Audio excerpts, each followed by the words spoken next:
कृष्ण गोविंद हरे मुरारी, हे नाथ नारायण वासुदेवाय। राधे राधे। आदरणीय बंधुओं, आप सभी का मेरे चैनल में बहुत बहुत स्वागत है। आज हम आपके लिए महागौरी माँ दुर्गा की 8वीं शक्ति की पावन कथा लेकर आए हैं। कथा पूरी सुनिएगा और अच्छी लगी तो प्लीज़ लाइक, चैनल को सब्सक्राइब जरूर कीजिएगा।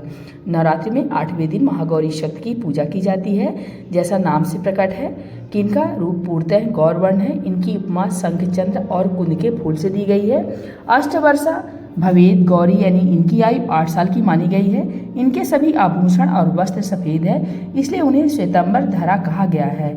4 भुजाएं हैं और वाहन वृषभ है, इसलिए वर्षारूढ़ा भी कहा गया है इनको। इनके ऊपर वाला दाहिना हाथ अभय मुद्रा है तथा नीचे वाला हाथ त्रिशूल धारण किया हुआ है। ऊपर वाले बाएं हाथ में डमरू धारण कर रखा है और नीचे वाले हाथ में वर मुद्रा है।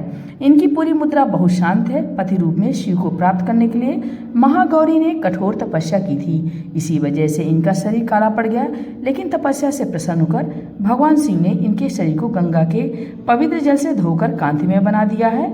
इनका रूप गौरवर्ण का हो गया है, इसलिए महागौरी कहलाई।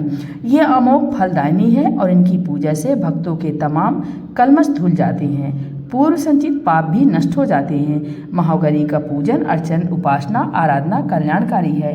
इनकी कृपा से अलौकिक सिद्धियां प्राप्त होती हैं। महागौरी के रूप में देवी करुणामयी, स्नेहमयी, शांत और मृदुल दिखती हैं। देवी के इस रूप की प्रार्थना करते हुए देव और ऋषिगण कहते हैं, सर्वमंगल मंगले शिवे सर्वार्थ साधिके शरण्ये त्र्यंबके गौरी नारायणी नमस्ते। महागौरी जी से संबंधित एक अन्य कथा भी प्रचलित है, जिनके अनुसार एक सिंह काफी भूखा था। वह भोजन की तलाश में वहां पहुंचा जहां देवी उमा तपस्या कर रही होती हैं। देवी को देखकर सिंह की भूख बढ़ गई, परंतु वह देवी के तपस्या से उठने का इंतजार करते हुए वहीं बैठ गया। इस इंतजार में वह काफी कमजोर हो गया। देवी जब तब से उठी तो सिंह की दशा देखकर उन्हें उस पर बहुत दया आती है और माँ उसे अपना सवारी बना लेती हैं, क्योंकि एक प्रकार से उसने भी तपस्या की थी। इसलिए देवी गौरी का वाहन बैल और सिंह दोनों ही है। एक अन्य कथा के अनुसार दुर्गम दानव के अत्याचारों से संतप्त जब देवता भगवती शांकभरी की शरण में आए, तब माता ने त्रिलोकी को मुक्त करने वाले महागौरी रूप का प्रादुर्भाव किया। यही माता महागौरी आसन लगाकर शिवालिक पर्वत के शिखर पर विराजमान हुई और शाकंभरी देवी के नाम से उक्त पर्वत पर उनका मंदिर बना हुआ है। यह वही स्थान है जहां देवी शाकंभरी ने महागौरी का रूप धारण किया था। माता महागौरी का ध्यान, स्मरण, पूजन, आराधना भक्तों के लिए सर्वविध कल्याणकारी है। हमें सदैव इनका ध्यान करना चाहिए। इनकी कृपा से अलौकिक सिद्धियों की प्राप्ति होती है।